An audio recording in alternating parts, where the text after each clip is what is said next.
The conference room on the 42nd floor of Whitmore Global sat in the kind of silence that only money and fear can produce together.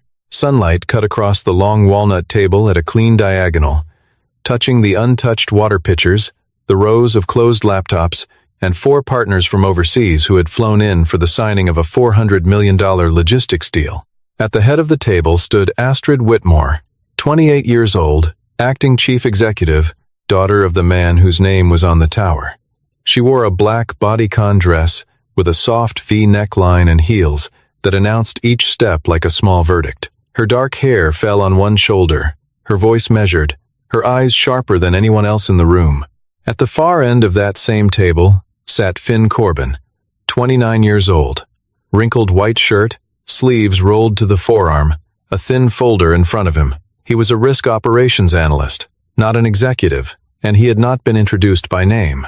Beyond the glass wall of the conference room, a 6-year-old girl named Kalista Corbin sat with her knees pressed together, a worn stuffed rabbit held against her chest, waiting for her father to come back.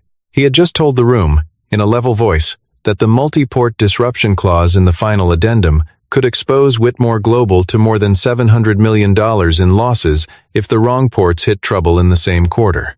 Astrid listened with the patience of a woman who no longer believed what she was hearing.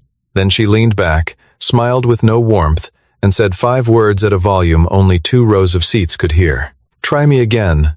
I dare you."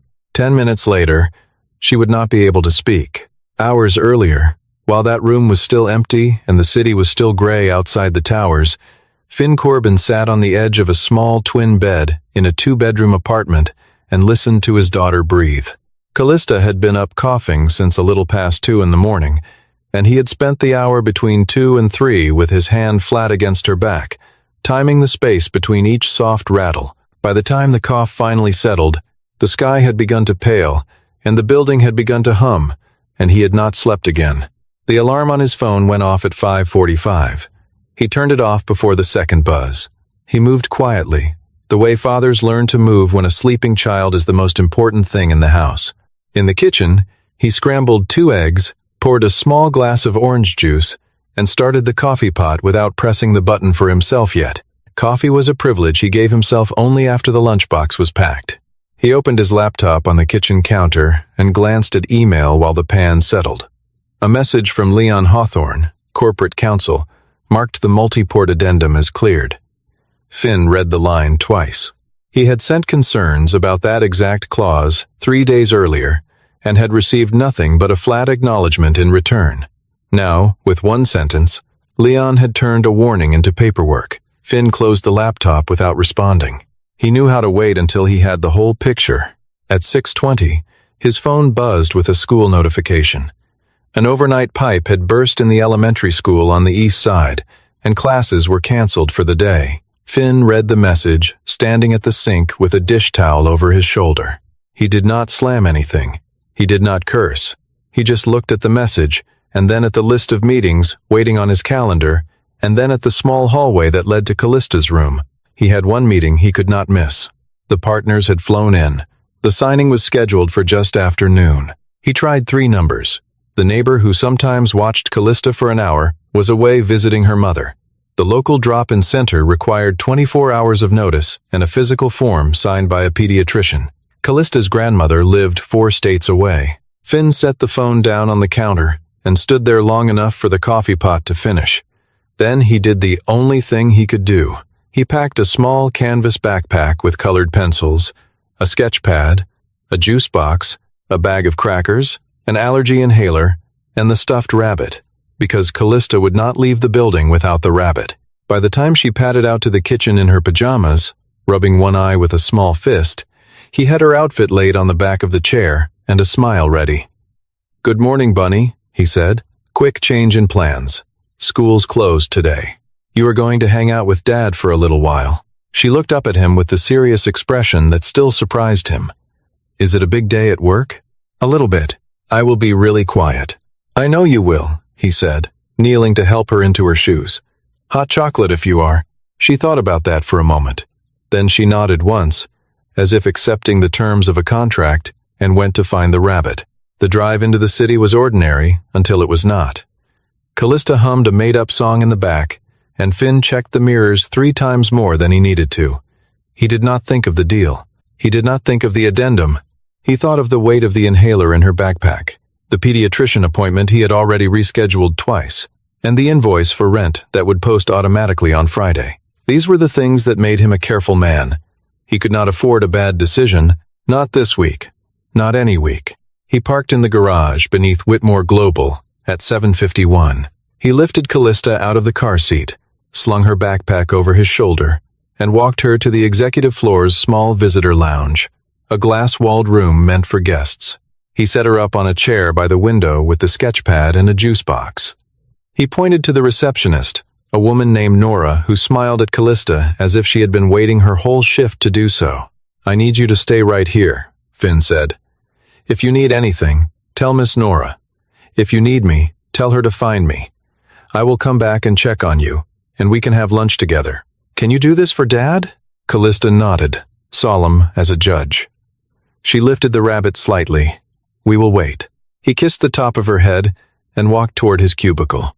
He did not see Astrid Whitmore, who was standing behind the frosted glass of an executive office, watching a small girl in sneakers and a blue cardigan holding a stuffed rabbit and staring out the window as if she had done this many times before. Astrid had slept 4 hours and reread the signing agenda until she could recite it from memory. Her father, George Whitmore, had told her 2 weeks earlier that this deal would prove to the board that she could carry the tower on her shoulders, and she did not intend to let that remark fade. What she had not planned for was a child in the waiting area, a wrinkled shirt, and a junior operations analyst who would not simply sign and step aside. When she turned from the window, Clinton Mercer was already in the doorway with 2 coffees and a folder under one arm.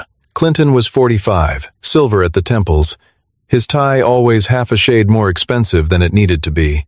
He was the company's chief strategy officer, and he had been at Whitmore Global for almost a decade longer than Astrid had been in any position of power at all. He smiled in the way he always smiled, which was with his mouth only. "The operations side is going to try to get cute this morning," he said. "I am hearing Corbin wants another meeting on the addendum." "He already got one," Astrid said. "He did. Legal signed off. It is strange." "Strange how?" Clinton set her coffee down and took a long breath.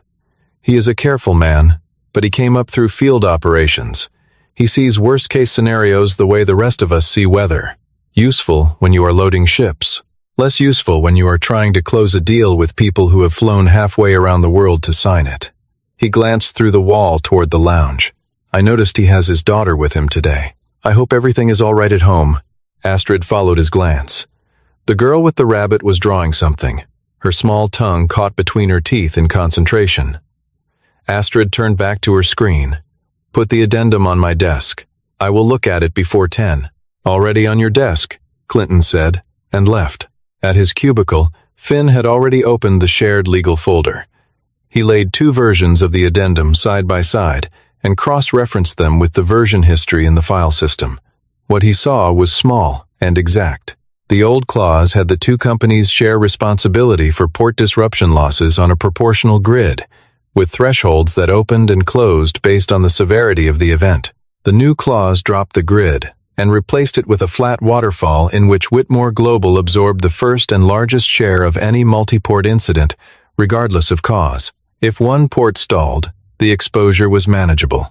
If 2 or 3 stalled at once, as they sometimes did during strike seasons or bad weather in the Gulf, the new language pulled the company under the waterfall and kept it there. He checked the metadata.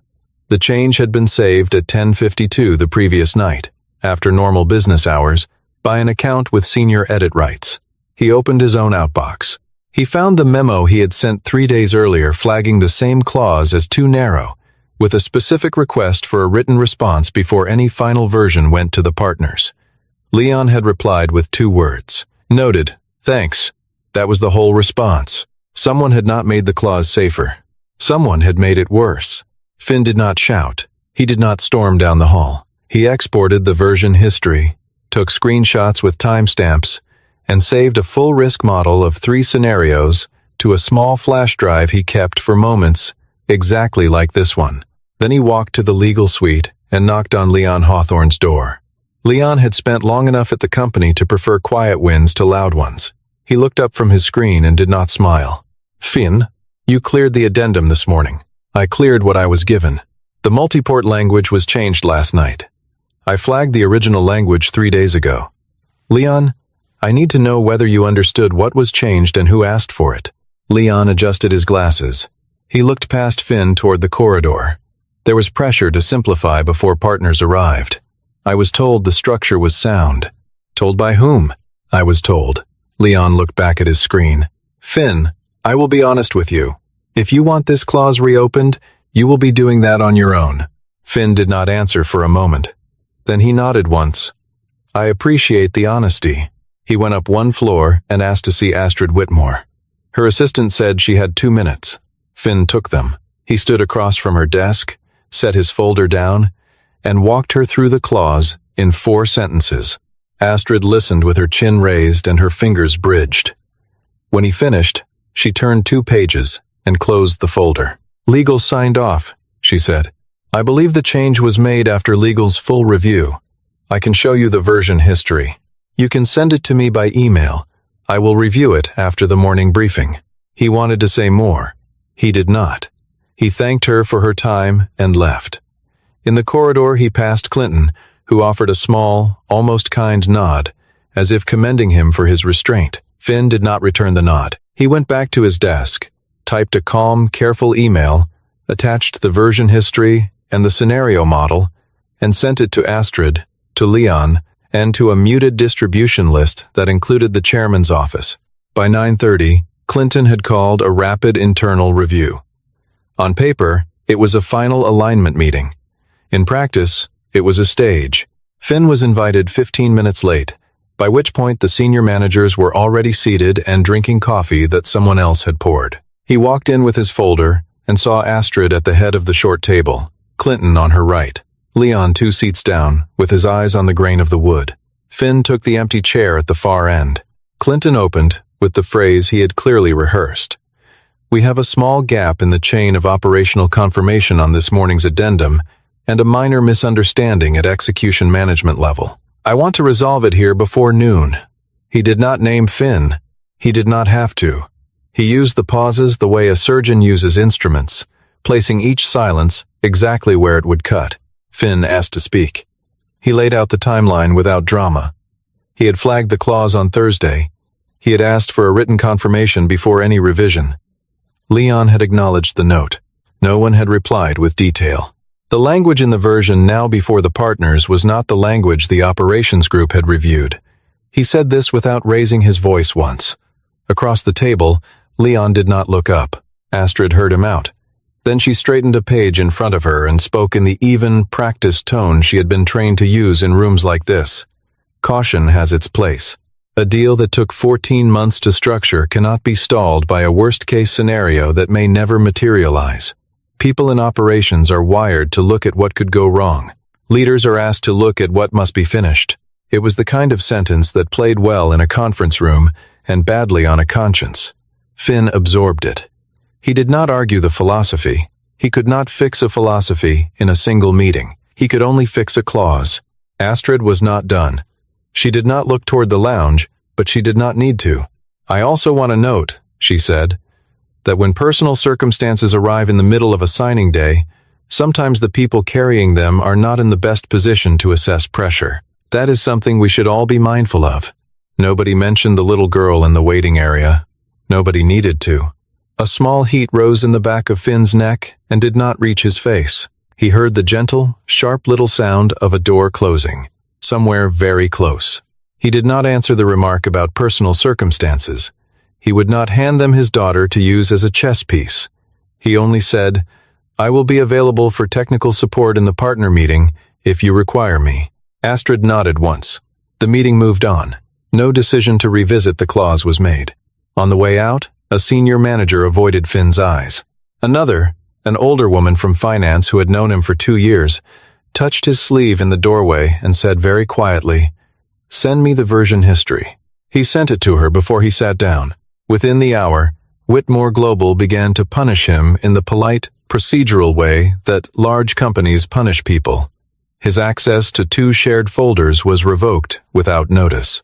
His employee badge chirped a wrong tone when he tried to enter the executive corridor and had to be buzzed in by reception. He found an email from Human Resources asking him to come in for a routine documentation review the following morning, with no agenda attached. 2 colleagues who had waved at him that morning now spoke into their phones when he passed. He did not panic. He went to the lounge. Kalista was still in her chair, legs swinging, drawing what looked like an ocean with a boat on it. When he walked in, she lifted the drawing up proudly. He sat next to her for 4 minutes. He let her draw a small figure with a tie, standing on the boat, and said, "Is that me?" She nodded. He held the paper up to the light and said it was the best boat he had ever seen. When he stood to leave, she looked at him and asked, "Why did your badge sound funny?" "Machine is being slow today," he said, adjusting her cardigan at the shoulder. "Nothing to worry about." He kissed her forehead and went back to work. At his desk, he checked his personal email on his phone. A calendar reminder blinked. Kalista's specialist appointment next Tuesday. Already rescheduled twice. Another reminder for the pharmacy refill. Another for rent. Auto-pay set for Friday. He held the phone in his hand and thought about the careful architecture of a single parent's month, how one misstep at work could collapse 3 walls of it. Then he opened his laptop. He backed up everything he had sent that morning to the flash drive. He added a clean cover sheet summarizing the exposure numbers. He drafted a second, shorter memo addressed to the chairman's office, respectful in tone, direct in content. He did not send it yet. He set it in a folder where he could send it in 1 click if the meeting at noon left him no other option. Then he went down to the lounge, sat beside Kalista, and quietly ate a granola bar while she worked on a drawing of the 2 of them standing in a garden. She asked, without lifting her pencil, "Did you do something wrong, Dad?"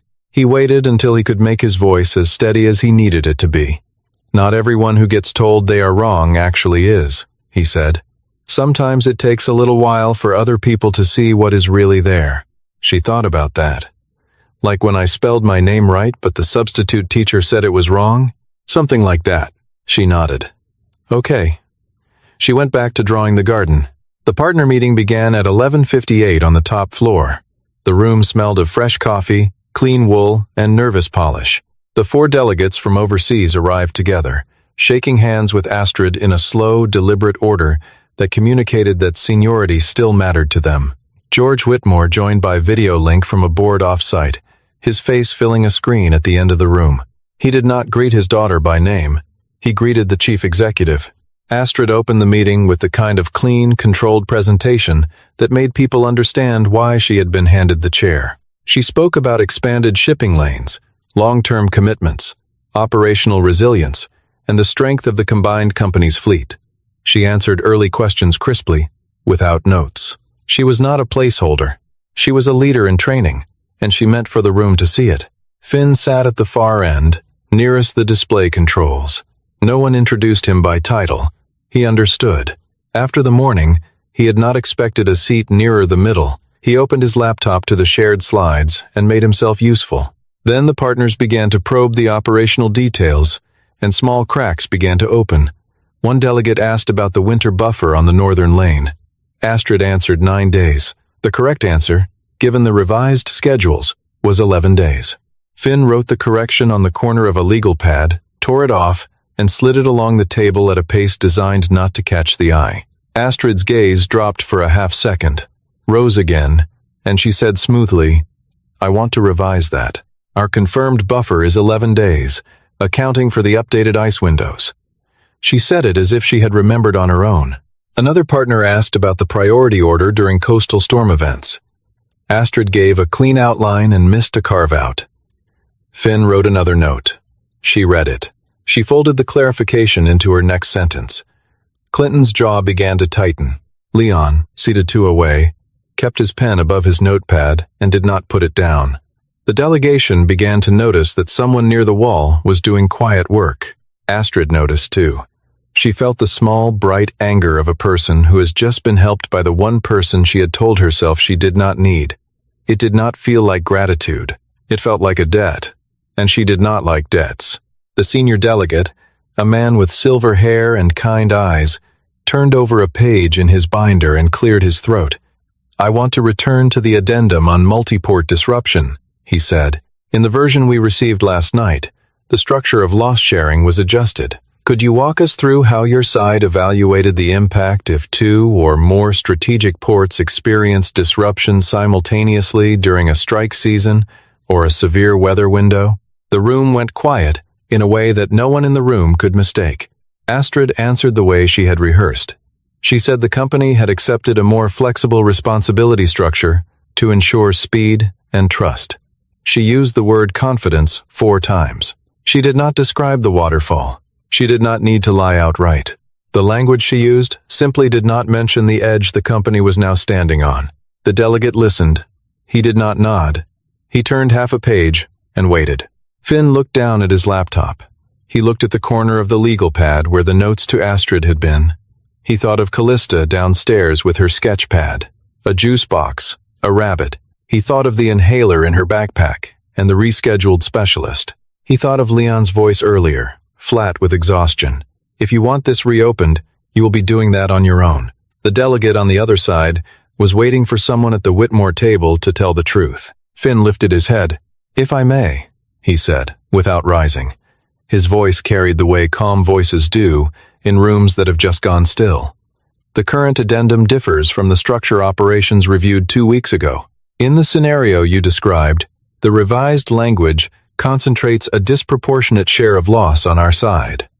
I believe it is right for this room to see the difference before we go any further." Astrid turned toward him slowly. For a beat, she looked like someone who had been trained by a decade of boardrooms for exactly this moment, and found that none of the training had prepared her for the tone Finn had just used, which was neither challenging nor apologetic. It was factual. It was the tone of a man who had nothing to prove and nothing to hide. She chose power. She leaned back in her chair, smiled the smile that had ended other meetings in her favor, and said, "Try me again. I dare you." It was not loud. It was the opposite of loud. She believed the room was still hers. She was wrong. Finn looked at her for 2 full seconds. He was not angry. He was not pleased. He was simply done waiting. "I do not need to try you again," he said. "I only need to show the room what was missed." He turned to the senior delegate. "May I have 60 seconds to display a document?" The delegate nodded once. Slowly, Finn connected his laptop to the screen. The logo of Whitmore Global appeared, and then was replaced by a clean, date-stamped timeline. What followed took a little under 10 minutes, and in those 10 minutes, the architecture of the meeting changed. He opened, first, the memo he had sent on Thursday to Legal and Operations, flagging the multiport clause and requesting a written response. He opened Leon's 2-word reply. He opened the file metadata for the current addendum, showing the revisions saved at 10:52 the night before by a senior account. He opened a side-by-side of the old language and the new, annotated cleanly in plain English so that every non-lawyer in the room could follow. He opened the risk model with 3 scenarios: a port strike, a coastal weather event, and a container shortage, each with dollar figures built from the company's own historical filings. The total exposure under the revised language, if any 2 of the 3 scenarios overlapped within a single quarter, came to slightly over $700 million. No one interrupted. Leon's face went the color of old paper. Clinton kept his expression in place, but a small sheen had appeared above his collar. The partners read along in their own binders, pen tips moving down margins. On the screen at the end of the room, the camera caught George Whitmore leaning forward. His voice, when it came through the speaker, was quiet and clear. "Pause the signing." Finn opened one final file. It was a short internal note he had found in the system, written as a bullet list in a strategy document, referring to the operations team's concerns about the addendum as, in its exact phrase, risk-averse, thinking that must not be allowed to slow a defining deal. The author field showed a name every Whitmore employee at the table recognized. Clinton did not move. He did not look at Astrid. He looked instead at the carpet. Astrid sat very still. She had not been made a fool in front of this room. She had been shown, plainly, and without cruelty, that she had been led. The difference mattered. She understood that the difference mattered only if she did something with it. It was at that moment that the conference room door clicked softly open. No one had called for Kalista. She had simply waited long enough. She stood in the doorway, in her blue cardigan and sneakers, the rabbit pressed against her chest, her hair a little flattened on one side from the lounge chair. She looked around the room at all the grown-ups she did not know, and then her eyes found her father, and the tightness went out of her small shoulders all at once. "Daddy," she said, "can we go home? I am hungry." No one spoke for a few seconds. The senior delegate's pen paused above his page. One of his colleagues set down a water glass without a sound. The video feed of George Whitmore showed him taking a slow, careful breath. Finn did not stand right away. He simply looked at his daughter with the same steadiness he had given the claws. And for a moment, the entire weight of the morning, the closed doors, the chirping badge, the empty folder access, the quiet human resources email, the long silence at the end of a table meant to make a man small, all of it sat visible on his face. He did not need to explain any of it. The room understood. Astrid stood up. She had been raised among boardrooms. She had been told that leaders did not apologize in front of partners. She decided, in that second, that whoever had told her that had been wrong. She walked around the table with her heels steady on the carpet and stopped a respectful distance from the door. She did not touch the child. She looked at Finn. "Mr. Corbin is right," she said, her voice clear enough to carry to the video feed. He raised his concerns on Thursday through proper channels. Those concerns were not answered in good faith. The addendum was altered last night under pressure I allowed to exist in this building. The internal review earlier today reached the wrong conclusion about the wrong person, and I let it happen. If this deal had been signed as it stood, this company and our partners would be in a position none of us could accept. She turned her face just slightly toward the screen. "Chairman, I am asking that the signing be suspended until the original clause is restored and the authorship of the overnight edit is reviewed." George Whitmore's face in the screen did not move for a moment. Then he nodded once. "Suspension approved. I want a full audit by end of business tomorrow. Mr. Mercer, you will hand over your drafts and correspondence to internal counsel this afternoon. Mr. Hawthorne, you will cooperate fully. Acting Chief Executive, your signing authority on this deal is paused pending the audit." He softened, just for a second. "Thank you, Mr. Corbin." Finn nodded. He still had not spoken since Kalista had come through the door. He crossed the room and knelt in front of his daughter. He pushed a strand of hair out of her eyes. "You were so good today," he said. "So good. Let us go get lunch." "Okay," she said. She held the rabbit up to him to carry as well, and he tucked it under his arm the way he always did. He stood, took her hand, nodded once to the delegation, and walked out. The door closed behind them with a quiet click. Only then did the room begin to breathe. In the week that followed, Whitmore Global moved slowly and carefully. Finn's folder access was restored before the end of the day. His badge stopped chirping. The human resources email was replaced by a new one that referred to the prior one as a procedural error and apologized without flourish. Colleagues who had avoided his eyes came by his cubicle on small excuses. He was polite with all of them. He did not make anyone feel small. He also did not make forgetting easy. Clinton Mercer was placed on administrative leave during the audit. Within 10 days, his departure was announced as a mutually agreed transition. Leon Hawthorne kept his job for the moment, but he was moved out of the corporate counsel role and into a quieter compliance position. The company issued a short internal note about the incident that did not use Finn's name. The people who mattered knew whose name belonged in it. The multi-port clause was restored in its original form.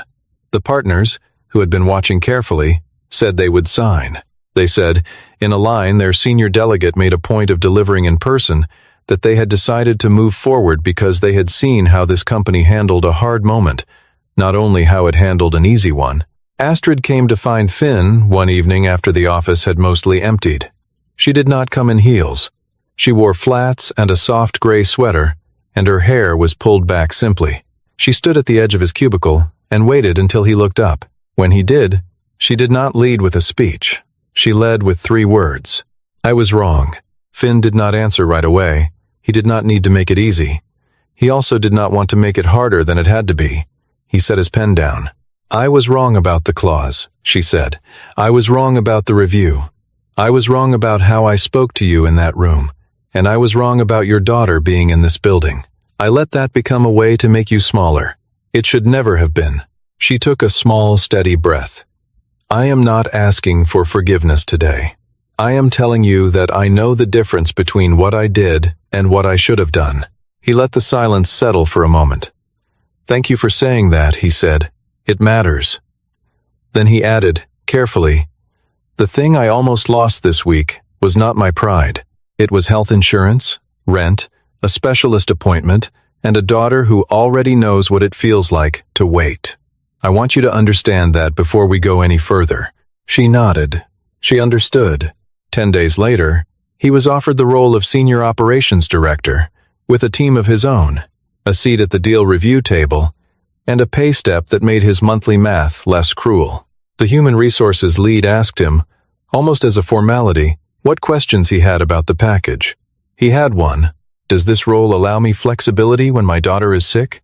The lead paused. It was not the question she had prepared for.